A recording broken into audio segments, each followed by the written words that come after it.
From advertising to software as a service to data. Across all of our programs and clients, we've seen a 55 to 65% open rate. Getting brands authentically integrated into content performs better than TV advertising. Typical lifespan of an article is about 24 to 36 hours. If we're reaching out to the right person with the right message and a clear call to action, then it's just a matter of timing. Welcome to the MarTech Podcast, and I Hear Everything production. In this podcast, you'll hear the stories of world-class marketers that use technology to drive business results and achieve career success. We'll unearth the real-world experiences of some of the brightest minds in the marketing and technology space so you can learn the tools, tips, and tricks they've learned along the way.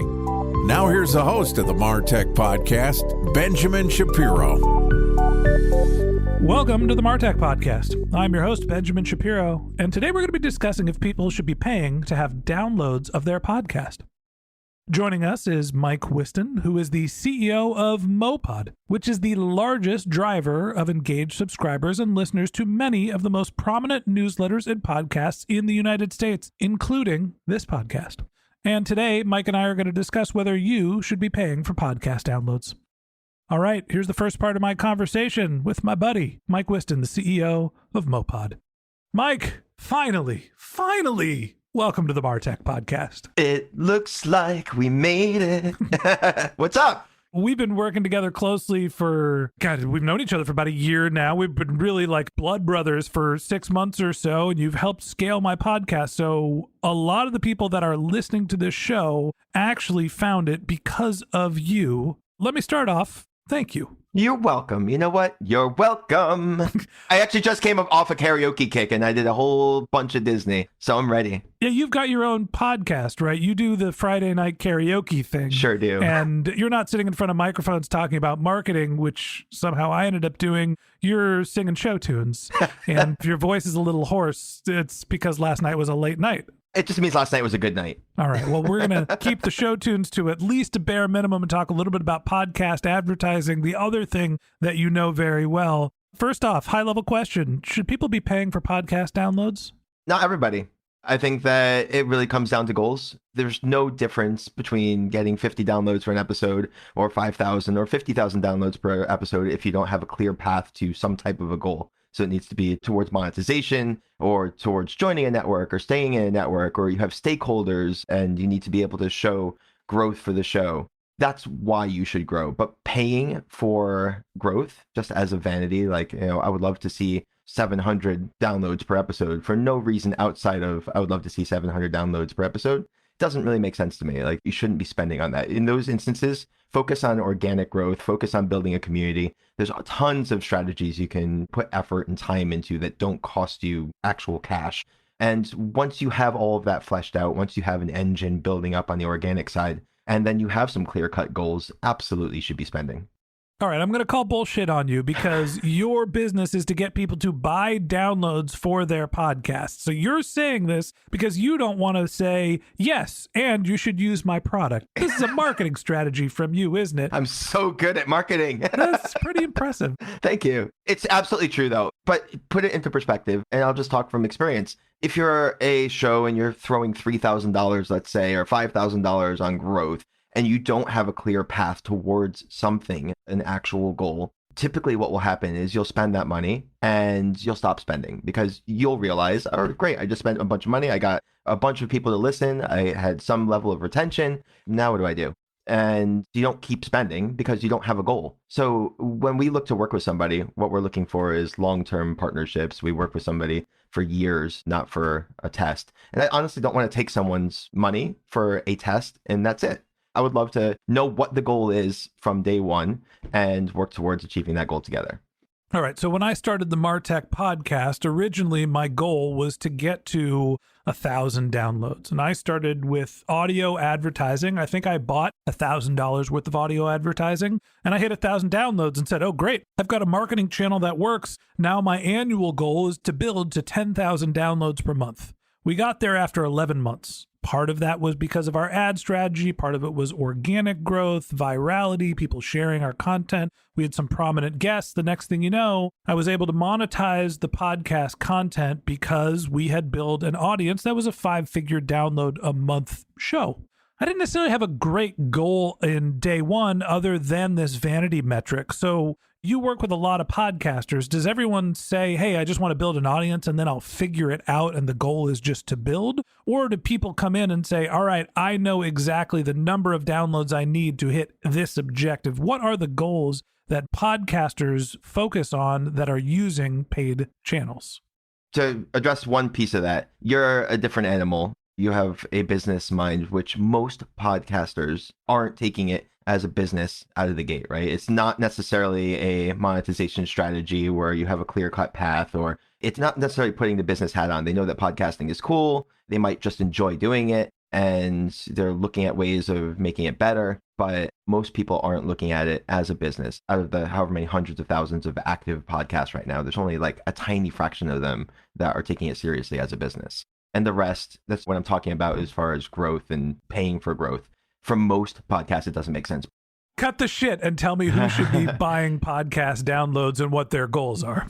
So you have advertisers, you're dropping new seasons and you want to pre-sell that season. I think that makes a ton of sense to buy downloads, find audience, and stick to download numbers as the goal, because you're pre-selling a season and you want a flat 5,000 downloads per episode as a baseline that you know you can count on. Obviously, you get whatever attention you're going to get out of those from the paid acquisition, plus any other levers that you're pulling and any other social things and whatever you're doing to grow the show. But you can at least go and pre-sell the 12 episodes for the season coming up.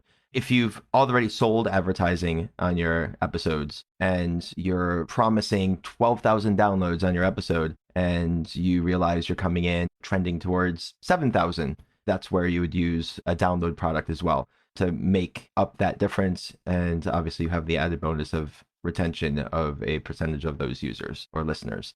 I think that's primarily the way people use us. As I mentioned, if they're going to be joining or trying to stay in a network and hitting minimums, that's another reason why you'd want to buy downloads.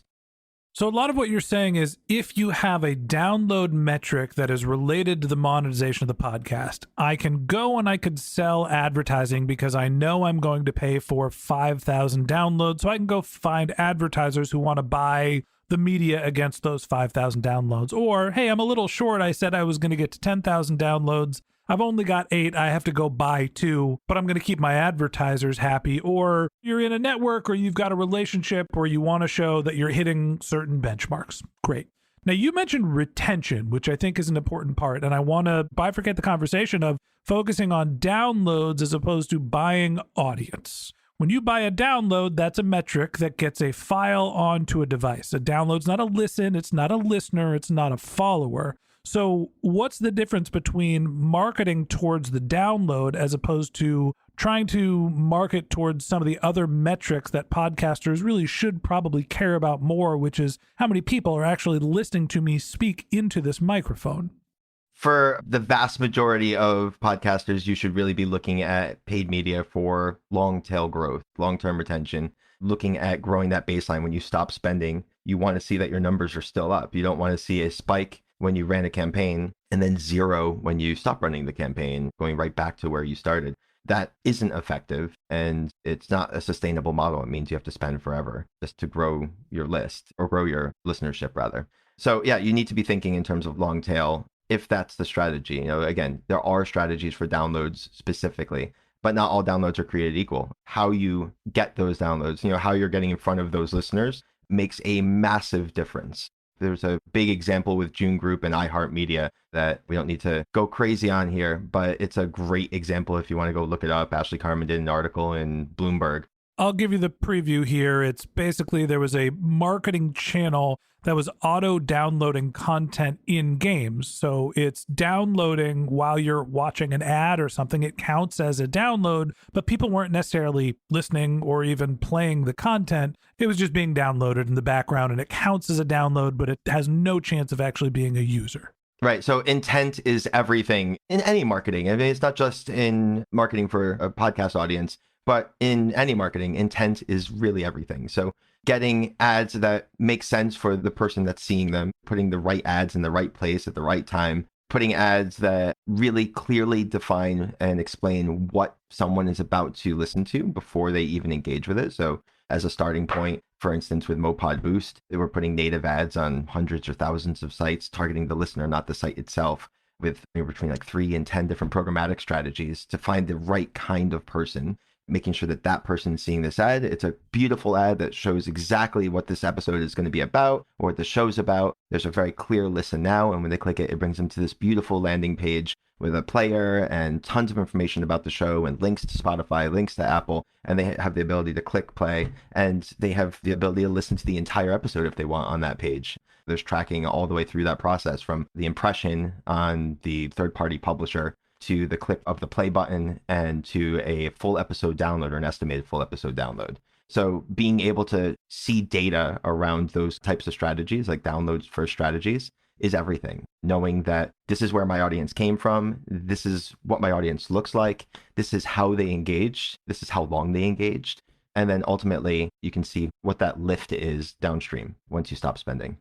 You mentioned mowPod Boost, which is your company's programmatic advertising self-service tool. It is essentially the Facebook advertising for podcast downloads, where somebody can go, enter their RSS feed, pick a specific episode, put a budget behind it, and then create a page for it that is then using a programmatic engine to drive traffic to the page that gets people to download the episode and hopefully listen to it as well. That is self-service. You also run larger campaigns that are not self-service, which are more your enterprise level, where you can do more advanced targeting. Talk to me about targeting capabilities when you're thinking about buying downloads. So we run, as I mentioned, 3 to 10 different programmatic strategies on every single campaign. And these run the gambit from interest targeting segments where you can target psychographics, let's say millennials or female Asian shoppers or strong Black women or Ariana Grande fans. You can get very specific in who you're targeting and what they're interested in, etc., with interest targeting. Contextual, where you're looking at keywords on a page itself, so not a site, but an actual page of a site, and matching it to keywords for that show or that episode, something that makes sense for that show, and putting the ad on that page. That's a contextual ad, and obviously it makes sense because someone's browsing the web, they're on a page that matches the contextual keywords we have, and there's the ad. We have browsing audiences which do exactly the same thing, but instead of putting the ad on that page, we know that you went to that page that has those contextual keywords. And now when you go to BuzzFeed, CNN, etc., you're seeing the ad and we're following you around. We build lookalike audiences in real time, as well as retargeting audiences for both the show itself. So when someone hits an IAB download, we're building that lookalike audience and dropping a pixel for retargeting. But we're also, for many of our shows, dropping our own pixel on their pages, on their own websites, and we can build lookalike audiences and retarget their own website traffic. Again, these are all just line items in the strategy, and there's plenty of other targeting capabilities here, but they're just line items, and we're optimizing against 2 things: an IAB download first, by far the most heavily weighted, and second, an engagement rate, which for us is an estimated full episode download. So let me reiterate some of the things that you're saying here. The strategy for your company is you're using programmatic advertising to target specific demographics, psychographics, geographics, any sort of affix, even Ben Affix. Terrible joke. I'm sorry, everybody. To create this specific target segment, but the landing experience that you're having is driving somebody to a page in a browser that has the podcast player. That begets the question of what is the difference between driving somebody into the browser and why aren't you driving people into the app store where they have the ability to then follow the podcast and engage in a way that most podcasters think sort of normal podcast plays come from? I would love nothing more than to drive someone into the actual player, but the players don't play nice and they won't share any data around listenership. So I won't know that somebody actually hit an IAB download when they went into the player and played. I'll have no idea, no real-time feedback. So there's no way to optimize a campaign. So these campaigns would never be effective. We've tried a ton of times to make that work and it just doesn't, because there's just no way to optimize the campaign. We can't find more people like the kinds of people who are actually engaging with the content if we don't get any data back on that. So we have our own player. It's the mowPod player. We're a globally accepted player. We're listed in OPOG as a user agent in their master user agent list. just about every one of the major hosting platforms is either currently indexing us or in the process of putting us into their reporting. So you'll see us show up as mowPod in your actual reporting in most host platforms like Omni, Simplecast, etc. All right. Last question I have for you. We talked about targeting. All right. I can get really specific about who I want to target to try to get them to download and listen to my podcast. And I can drive a tremendous amount of volume because we're talking about a programmatic solution. Mike, what's it cost for a download and how many of them actually stick around? It's 80 cents for an IAB download. So we are pure performance. It's worked well in every facet of our business from day one, all the way from the newsletter days, and we still do run newsletters very effectively, all the way to all of our products in podcasting. We have 3, but everything is performance-based, and we find that works best. If you're familiar with programmatic, everything is on a CPM or cost per 1,000 impressions. And so we're buying on a CPM and we're backing into a flat cost per download that makes it predictable for our clients. So anyone working with us, it's a predictable model. You know, it's a flat 80 cents and we worry about the other side of it. So for retention from a download campaign with mowPod Boost, you can expect a 3 to 5% incremental lift. So of 10,000 downloads purchased, realistically, you can see 300 to 500 on the baseline.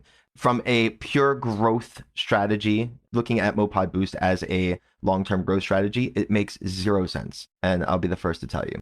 It's never going to back out in terms of cost if you're looking to grow the baseline of your show over time. It is a phenomenal product, as we talked about before. If you are working against specific goals with advertisers, with stakeholders, networks, etc., then it makes a ton of sense. We do have other products that I'd be more than happy to talk to anyone about that talk directly to retention, and we have some amazing retention products, but not for this podcast.